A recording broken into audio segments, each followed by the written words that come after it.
And you're on, Welcome to puppy. a very special episode of Good Thinking, the pet version. Right? Yes, I'm Come on, not Pop. even going to try to bring Bella on. My poor 15-year-old dog would be like, I can't see or hear, and I'm scared. But yes, welcome to the Pet Expo. So we had Fred Hart, who is one of our favorite Yes. CPG experts, come on and talk about the pet space.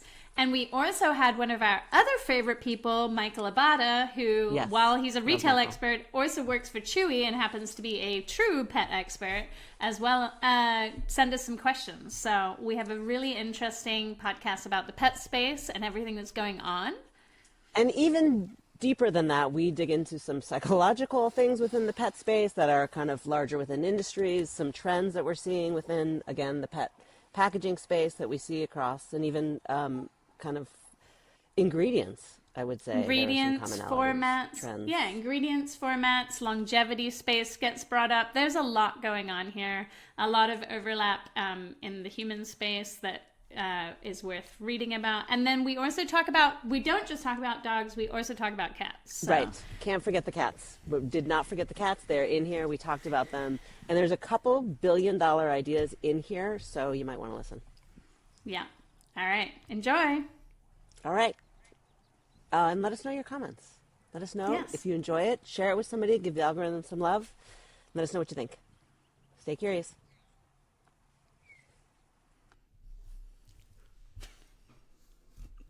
Hey everyone, it's Chris. And Kirsten. Welcome to Good Thinking Weekly, the podcast where we discuss the best of the best in brands, marketing, and culture. Thousands of people, top execs from the likes of Complex, Klaviyo, Walmart, Wall Street Journal, and LVMH tune in every single week. We run a creative consultancy in Good Co, so we know what it takes to build a good brand. Subscribe on YouTube, your favorite podcast app, and Good Thinking on Substack for more. All right, let's dive in. Welcome to Good Thinking. We are back with Fred Hart. Woo! Mom, if you listen, I still love you. Fred Hart's But mom, we love you. Yes, we Yeah. really do love Fred's mom. Like, I think about your mom and I'm like, this is the mom to have. If you need one, go meet Fred. But we are not here talking about food, but at least human consumable food, but maybe actually Right. some human consumable could food be. from what I've read. Could be. So let's get into it, but we're talking about Pet Expo. Yeah? Global Pet Expo just wrapped up in Orlando. Was a great trade show. I did consume some human grade dog food, put it to the test. Ooh, So that do was tell. always nice. I had some nutritional milk for cats and dogs. Ooh. That was pretty funny. Interesting. And then You really got into it. there were one or two meat snacks that were human grade. And what I noticed was the people at the booths, if they sense that anyone's willing to try it, they will try it with you so that you don't feel like this burden or that you're alone. So that was like kind of interesting. Huh. Everyone volunteered to eat it with me that worked Yeah. at the brands. So that was kind of I cool. like that. Community. Yeah, I just like seen it that everywhere. because community. you probably do not get that when you're at a human grade expo at all. And it's funny, it's funny to think about like how you need to perform that way. The discomfort of it is so Mhm. it's visceral. Like you're like, "Ah." Yep. Meanwhile, Yep. you eat like totally non-human grade food at all the trade shows all the time, I'm sure. Like Right. there's probably tons of things that you're like, Yes. do I want to eat Honestly, that? the pet industry has some of the cleanest ingredients at this point. You're almost eating better there than you are at a trade show for humans. But Well, it's maybe cool we that they've start leaned there. into that. It's cool Yeah. that they've leaned into that they've identified that discomfort and they're like, any great industry that's really doing that and leaning into kind of the discomfort where the taboo is like, I'm all for. 100%. I do think, my little hot take is it's a bit of a gimmick. What I've learned talking with a lot of these brands of like, how do you get to say human grade versus brands that don't? And it sounds to me like the main requirement is actually it's produced and manufactured in an environment that also manufactures food for humans. So if you're a large pet producer and all you make is pet food and you do not make human food, none of your products can say human grade on it. So it's just a level of like stringency and manufacturing protocols more than anything that has been turned into this kind of hyped up nomenclature. It doesn't mean that it's any better than any food that's made at an all dedicated pet food manufacturer. So there's like a little something there. And I'm sure someone may be perhaps more educated on it than I can speak to the nuances, but that's the gist as I understand it. Okay, that's interesting. Interesting. A little bit Yeah. like organic is like not really like doesn't mean anything. None of these, all of the labels that you put on food, pet or not, like sort of don't seem to actually stand up to any scrutiny. When you actually really look at them, it seems like iffy. And I wonder if there's like, will we ever see some actual version of that that will be good? It's a good question. I mean, one of the other things that I noticed at the show was that how these different foods or treats are processed are turned into marketing benefits. So, for instance, like you see a lot of things about freeze dried, air dried, gently cooked, gently steamed, slow cooked, oven baked, cold pressed, fresh frozen. And they're all using it and spinning stories around it that we don't see as much in the food world. So it's meant to make the parents feel a certain way, the pet parents, of like the efficacy That's or the fascinating. high quality nature of the product. How much overlap do you see between that language and kid food brands, like Oh, children focused brands? not a ton, honestly. I Oh, think okay. we see like kids focused brands tend not to, they focus more on the ingredients than they do the manufacturing Mm, processing, in my opinion. And so that's the okay. big separation there. That's interesting. It's interesting to look at an industry as maybe we can because it's a little bit farther away within the pet, just food industry itself. Yep. To think about these certifications that we know are in clean beauty or organic or whatever it is. And it feels like it's almost more of a show in this because we are that kind of distance link. Do you feel like these certifications are we seeing them maybe before or after kind of their other places, whether it's food or baby, or is it just simply like we have that arm's distance so we're able to have a little bit more of a perspective on it? Well, I think that the human food world is more certification oriented than the pet world so far. Like, the food world is just getting ultra processed, verified. Right. And, yes, we have USDA, we have organic, we have non-GMO certifications, we have seed oil certifications now, we've had paleo certifications, right? So like there's a certification for anything. The pet industry doesn't seem to be as certification oriented, in part because I think the purchase behavior is a little bit different and isn't necessarily required. Yeah, that was interesting. We chatted with our friend Michael Abada. Shout out to Michael. Mhm. Whoop, whoop. Yes. Huge shout out to Michael is Michael. not just a retail expert, but he also works at Chewy. And he sent me a stat that was saying that something like, I want to pull it up to make sure I say it right, but something like 80% of Chewy's business is on AUTOSHIP. So they literally know Yep. like how much product they're going to sell, which I think is so, so different to human products, right? 100%. Yeah. I mean, the ultimate subscription model, and pets are picky. You switch food up, it messes their digestion. You've wasted all this money on something that they're never going to eat. And so when you find something that works, they tend to really stick to it, which is, I think, why we're seeing so much growth and innovation in the treat space, because it doesn't have that high degree of commitment like wet food or dry food or kibble, those like meals. But these moments in between are places for safe experimentation for a lot of pet parents, cat as well. All right, let's Okay. talk about let's talk about that. Let's talk about the treat space, and then I think we have to talk about cat because that was another thing that Michael Yes. talked a lot about.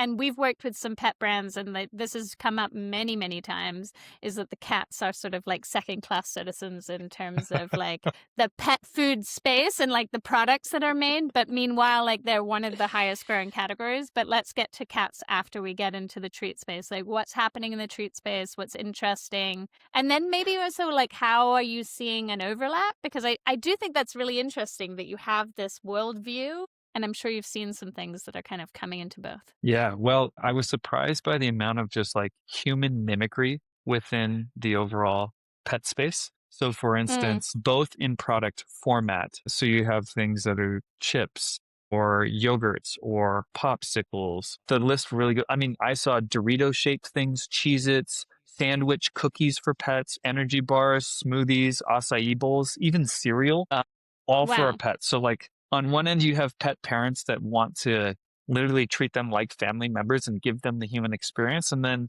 on the flip side, even if the format of the product isn't novel, the flavors are very like human oriented. So I saw a lot of really interesting things like churro flavored snacks, cheeseburger flavored strawberry banana shake, milk for pets. There was one company selling meal toppers that was a Yeah. nondescript Indian flavor and a nondescript Italian flavor. Like, didn't even tell you specifically what it was, just that it was those things. And then there were even some larger companies like Merrick selling bolognese and Alfredo flavored food for cats. So it's just kind of really wild. And, in a lot of ways, I call it like the forbidden flavors because you could never give those foods to your pet. They would mess them up. They'd have diarrhea. Like, it would be bad. But you can apparently give them these flavored things and like give them that treat that you have or that you enjoy or feel like you're providing them with experience and nuance and variety, Hmm. without giving them the real thing and kind of ruining their digestive tract. I feel like this podcast has gone into a psychological space of like Yes. like as a pet parent though, like I very much relate to this like idea that you feel like your pet needs to have variety. Like I as a human need variety, right? And Totally. we used to do this thing like for my dog's birthday where we would give her a number of new things per year. So it was like she's 5 years old, she gets 5 new things. At 6 years old, she gets 6 new flavors. And really, they were just treats that were just different flavors of treats. But Yep. it was like, Yep. it was very exciting to us. Like this ritual. Now she is 15. She literally like to tolerate like even the things we're giving her is like a problem. But it's yeah, like you have this like psychological need to give them like the variety that you crave. It's a situation. Totally, but I think it is turning into a whole psychological podcast for sure because Fred, as you're describing literally everything and like the different types of things, we're at my mom's right now and she has 2 puppies, and my son, my 14-year-old son, would love to give the dogs literally everything that you're describing because there's like he has such joy in like, oh well, I have Yeah, an yeah, ice yeah, cream yeah. cone or whatever it is, they should have this. Like he loves the pup cup at Starbucks, whatever it is. Like I see why like those things really work and exactly who the audience maybe is for some of those things. I don't know if there's a long shelf life, if you will, but certainly I see the novelty of it. Yeah. There is a lot of novelty and it seems to be working. So, the industry is embracing it. Yeah. What's the weirdest novelty thing that you saw though? I mean, Alfredo for cats is probably pretty weird, but like, try and top yourself. Oh, man, the acai bowl for dogs was just so weird and so Yes. unexpected. And it was like this little, handheld tin thing and you'd peel it back and it had certain probiotics and other things that were in it. But I was just like, why start with acai? Like, that's just so random. That Because was the pretty acai weird. bowl needed somewhere to go. The humans have stopped feeding it, so they have. Right, but is somebody, educate me, is somebody eating their acai bowl and like their dog is coming up and being like, that looks delicious, can I have some? Because like that seems like a far leap for me. Yeah, me too. I was also surprised by just the like sheer diversity of novel proteins. So this was something really interesting that I learned that the 2 major food allergens for pets is chicken and beef. And I Yeah. think that's largely due to the industrialized nature of the food chain and supply chain of those animals. And so you have a lot of brands that are selling more exotic proteins. You had things like bison and boar and elk and venison. But I learned that in Australia, kangaroo is the #1 selling protein in pet food. And there's some issues in the Wow. States because California just passed some prop banning the sale of any kangaroo products. And it's single-handedly kind of like wiping out demand. And this Australian pet food founder was saying, it's really unfortunate because you have all these animal rights people in California that have like lobbied for this thing, but they actually have no idea what the reality is like. And there's an overabundance of kangaroo. And if there's, if they're not being put down humanely and other things, they're just going to die via this giant sort of like drought and natural resource issue. And so it was like really fascinating to just kind of learn some of those things and how we have maybe concepts of certain animals shouldn't be eaten, but how they're beneficial to the actual environments that they're a part of. So that was really unique. And again, didn't know about food sensitivities from certain proteins being the driver for all these other really novel protein sources. Yes, I have come into contact with the chicken allergy, and it is a real life issue. Yeah. Tell us about cats. Because is the same happening in cats? Are cats as allergic to things as dogs are? That's a good question. I can't speak on the cat allergy front, but what I did learn, and there was a guy at the show who's the head of innovation and product R&D for Wellness Pet, Greg Keene. He was very kind, gave me 30 minutes. And they're one of the few brands that has both cat and dog products and has a healthy ratio between those sales. Usually brands are either one or the other. But he was saying is that the dog ownership has plateaued and cat ownership continues to rise, which is driving the growth of the cat space. So, the size of dogs still far outweighs cat, but that overall cats are starting to get more attention now because there's growth there. And cat dehydration, I learned at the show, is like a very big issue that a number of entrepreneurs and businesses are trying to solve around. Cats notoriously don't love to drink water, which leads to kidney and liver issues. And my mom actually deals with this with some of her cats, but also like skin and bad breath and other things. So there's a whole handful of hydration oriented products through liquids, drinkables, gels, and broths for cats that have been kind of popping up and that I expect we'll see more of over the next, 12 to 18 months. That's I'm fascinating. learning so much. I had no idea any of this was true. Yeah. I actually saw this product that was geared at humans the other day so when you have Alzheimer's, you also forget to drink. And there was this person that created these, like, they look like candies, but they're actually 99% water. Yes. And they give them to humans to keep them hydrated. And it's so interesting, like how you can format water. Like, who knew? I feel like that's I could use that, to be quite honest. I know. My 100%. hydration That's exactly what I was thinking. could go up. My hydration could go way up. I mean, I wonder how much, again, like crossover there is. Either it starts in kind of human consumption or it starts in pet consumption, but it feels like there's a lot of innovations that can be shared back and forth. One of the most interesting parallels, but also divergent ways of expressing itself was protein. People were telling me like protein has been a thing for the last like 25 years in the pet industry and the prioritization of protein. And obviously on the human side, like it's going gangbusters, but I noticed something really unique. Within the human food world, everything is about macros. How much protein? 20 grams, 30 grams, 40 grams, 50 grams, really large, taking over the communication hierarchy. In pet, no one knows how much protein their animal should have. The sizes, the species, all of those variations just kind of leave that to be nebulous. So it's often an emphasis on the protein source as well as the protein percentage of a given product. There were several brands touting 92% protein, or like 80% or 95%, or that it was the only single ingredient in there. So they seem more focused on the protein ratio in pet and less on the macro, like in the human world. Fascinating. That's crazy. So what is going on so we've got hydration. What else is happening in the cat space that we need to know about? Cat litter. There are cat litter wars going on right now to dethrone big clay cat litter. So I've been learning a lot about this. Big clay. Everything is, I love it. Yeah, been learning a lot just about like, things that parents really care about are clumpability, ease of cleaning, and the degree of which it tracks on their paws when they leave the box. So you're having a lot of these brands creating cat litter products from things like coconut,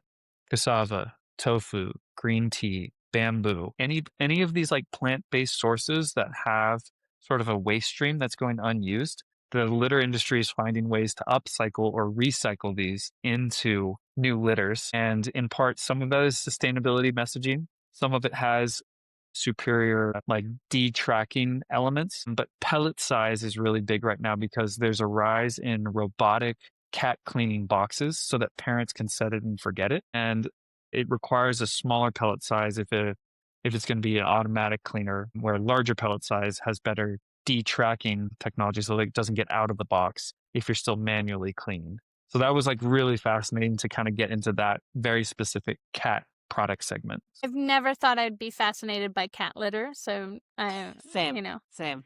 But that's pretty rad because it does feel like I had cats forever ago, but it does feel like just something you're completely getting rid of, almost the way the diapers feel. So I think the more like it's almost like a category that should be leading with sustainability. Yeah, really, truly. And clay, I think isn't the most sustainable product in general as well. So seems to be a lot of benefits by using alternate sources. And then, okay, so one from Abada, a question from Abada was about the supplement space, which I know is also growing from some of the work that we've done, is growing in the cat space. Like, tell us about kind of the supplement space, which is obviously like huge, right, in the human space. What's going on in the supplement space? What did you see that was interesting? Are we having our cats have creatine? Like, where are we going? Cat creatine definitely needs to be a thing. I was actually surprised. You heard it here by, first. Yeah. I was surprised by the amount of like supplement-like products for animals. You saw immunity products, longevity food toppers, hydration powders, weight management products, digestive health, hair and skin, hip and joints. I joked that like it's this kind of forever young movement, and that the pet industry will eventually give us so many things that we can just like ensure that they live to 100 years or more. It was all over the show though. And it's really interesting because I've had a couple people reach out to me after I did my recap saying, so interesting in the longevity elements. I would be much more likely to buy those for my pets than I would for myself. And I think there's getting back to the psychological nature of all this pet ownership. We know that our pets' lives are not nearly as long as ours. We know we want to extend them as much as we can. And so I think you have a lot of pet owners that are willing or have a desire to try to do what they can to extend their length of life and quality of life as much as possible. And so seems to be taking off. It feels like the shadow piece that pet owners come up against on a probably a daily basis, right? Like that's the thing that you're trying to circumvent is like how long can you improve the quality of life with your animal? Pet peptides a thing yet? I didn't see any pet peptides, but that feels more like white glove service, that someone would come to your house and do that to your pet. In LA, I'm sure it's a thing. Yeah, it's interesting. I guarantee it. Yeah, it's interesting here in Europe. Like, so we go obviously to Europe, and here, not so much like, yes, supplements, but it's also like, it's very like herbal remedy, like Chinese medicine vibes here. Like, this herb treats this. Like, did you see a lot of that? Because I feel like you see a lot of like turmeric, anti-inflammatories, but like what other ingredients were interesting kind of in the longevity space that you were seeing? That's a great question. I did see a lot of the same, you talk about Chinese medicine or call it homeopathic, like recognizable ingredients that have some sort of innate natural benefit. I didn't get as much into the actual ingredients and like examining that. I should definitely do that kind of at the next show to see what is kind of trending there. I will say though, there are a lot of companies that are using the sort of veterinarian certified or founded or some sort of backstory to add efficacy and trust in a lot of these brands, even so far as going into like using vet as a part of the name. Like VetNique was one, but there's a handful kind of at the show that are relying on the medical field and practice of taking care of animals as a means of creating differentiation. Yeah, that's interesting because another one from Michael. Michael gave us so many questions for you, but he talked really a lot did. about. Gives he's so great. Insights. He talked about how, and we've actually oddly worked in the vet space too. We've worked in a lot of spaces, Kirsten, but the vet space is like so I know this from working with some groups that like you basically have to decide you're a vet the day you're born. Like in order to like get on track, like it's very serious. Like by 8 years old, you're either on track or you're not. And I mean, I'm serious. No, it's a real problem. And it actually has created, like, there's, vets, like, go to school for a really long time, and then they actually don't make that much money in comparison to, like, a doctor, but the doctor doesn't go to school for as long. And so there's not as many people coming in, and, like, what do you think, like, with everybody saying vet-backed, like, do you think that that's going to be a thing if there's, like, not, like, do you think vets are just going to become more premium because there's not as many of them? Like, where are we going? That's a really good question. I think it partially depends on, it just comes back to brands as a whole. If the vet angle is the only thing that they have to stand on, it's going to fall relatively flat. I think over time, you want a more holistic story. I think it's more common to see brands built around some sort of other more emotional positioning that has the accreditation of being vet formulated or vet approved or something of that nature. I do think what is also interesting about pet though is like there's a whole vet sort of distribution channel, right? Like your veterinarians recommend certain products to you, and it's almost more like a dispensary model in cannabis or something else. Like you have to win over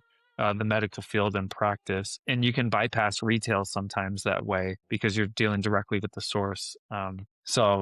There's obviously strength there, but it still feels like it's in the minority of overall positioning within a show. That's Yeah, fascinating. makes Yeah, sense. the distribution is interesting because I feel like I guess I wonder, like in human space, like we're losing trust in every basic form of, like doctor and like any form of authority. Like that's like I would rather treat myself with some Chinese peptides than go see my doctor for any kind of medical advice. It seems to be the overwhelming direction that we're moving in. And I wonder if actually it's advantageous to, like, is it like big vet, not just big clay, but like, is there like big vet and the feeling that like these vets are pushing these, like, I feel that way about dentistry, right? Like, my dentist tells me to use a toothpaste, like, it's probably the last toothpaste I'm going to use. That's an interesting thought, and I am feeling a very clear shift in sort of the old guard of pet and this like new wave of emerging or founder-led brands that are very much more focused on kind of millennial and Gen Z parents. Because I do think there's a bit of a shift. There's a lack of trust in the sort of like heritage food companies, the ingredient qualities, sourcing, also like wanting to give better. And so the same shifts that we're feeling in the sort of natural products industry is also simultaneously happening in pet. And I think vets may be seen as a part of the old guard as well, perhaps. Begs the question, are there like, biohacking vet podcast bros that are building brands that we are unaware of, that are like the new guard of, health education in the industry? But there's certainly a new wave of brands that are just bringing a new relevant perspective to the That's funny. For sure. All right. Fred, what haven't we about discussed? Go ahead. What about from a design standpoint? Did you see any, whether it's kind of branding or things like that? I feel like so much is like same at this point, especially with like many categories, but I think the pet industry is heavy in that. Did you see anything that was like, oh, wow, either directional or just individual standouts? Yeah, well, selfish full discretion plug. Got to launch a pet toy brand at the show called Wag Labs Play Stack. They're these sort of interactive toys where you can put treats inside of them. And that launched at the show and was very happy with like kind of the vibe, but it was very much like Gen Z, full on color. In the categories, you tend to see a lot of brands that own one monolithic brand color or equity. And so we sort of gave the poppy of play toys to the industry. And I think that was interesting and unique. But in general, with a lot of the, yeah, for sure, I'll send you some stuff. Yes, please. But in the sort of food and treat space, there's definitely a new design language kind of coming in vogue. It's a lot more illustration heavy rather than photographic oriented. The big guard, old guard always uses like photographic elements. So there's a lot more illustration, a lot more lightheartedness, a lot more playful. There was a brand called Smalls that's really fast growing. Yeah, it's cute. You have Made by Nacho. I think today the Die Line should publish our top 24 pieces of packaging design and branding from the trade show. So you see a lot of like progressive things that, to me, run parallel to the same sort of movements we're seeing in the natural products industry as well. So there's some good parallels there. And again, it's even more disruptive because I think pet is a little slower to adopt from a design perspective. Yeah, that's interesting.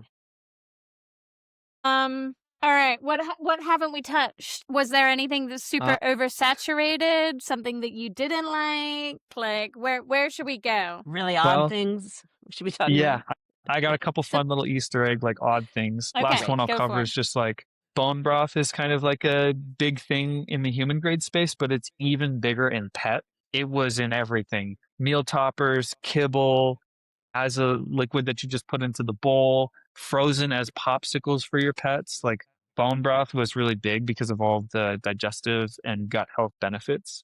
So that was kind of fascinating. And then the last thing, like ancestral meats is becoming a thing, right? Liver King, break this down for me. Like kind of put stuff on the map, and you have companies like Force of Nature or even Country Archer, utilizing, organ meat essentially in some of their meat sticks and formats. It has been a thing for a long time in the pet industry. And I saw so many examples of hearts, livers, lungs that are just, again, sort of wasted byproducts Right. through the processing of animals. But there's a lot of it that's being sold to dogs because, we also want to think of our dogs in a lot of parts as being these sort of primal animals. Yeah. And, feeding the wild side of them. And so I think that narrative really works with the pet industry. And so you see a lot of that where it's starting to become back in vogue, but it's just like these nutritional gems that are discarded in the human world, Right. I think have really great resonance with them. Oh, And man. then, Trader Joe's yeah. used to have the best beef liver treats like in the world. It was 100% one ingredient, just beef liver. Yep. And it was like little cubes, and my dog lived for those things. And then one day they just stopped selling them. It was truly like I drove around LA buying. I went to one and they were like, "Oh yeah, it's you know how Trader Joe's like just randomly discontinues products." And I literally drove to like 4 Trader Joe's to buy like all the ones I could because I was like, "No, these are my treats!" Funny. Like, Yeah. it was a true tragedy. Well, I still remember. It was like 8 I'll have years to collect ago. samples for you next time and send you a care package. Oh, Yeah, yes. seriously. Yeah, I will. I mean, I have an elder dog. Was there any elder dog products? Because I feel like that's like a whole space. Like not just longevity, Yes. but like when they're Yeah. just kind of at the end. Yeah. You saw a lot in the kind of like kibble space of like specifically formulated for older dogs. It's really interesting that you say that. I should spend more time understanding the differences and the formulation changes. I just know that product wise, there's a segment of a lot of these larger portfolios that go after that, but I don't know much about the why or the how behind it just yet. Yeah, I feel like that could be a treat space for me. I think that like something basically like for the most sensitive of souls, like would be like the brand. Like it's like they can barely be touched. They can barely be like, nothing can aggravate, but you just still want to give them something. Like it's sad. I know. It's so true. Hospice treats. Hospice treats, yeah. Basically, yeah. A lot of ideas here, guys. A lot of ideas, yeah. We're going to be billionaires after this. I can't wait. And then some fascinating points of innovation. So there was a company from New Zealand selling Manuka products for dogs. So there was a Manuka oral spray. And there were Manuka sort of like drizzles that you could put over the top of foods.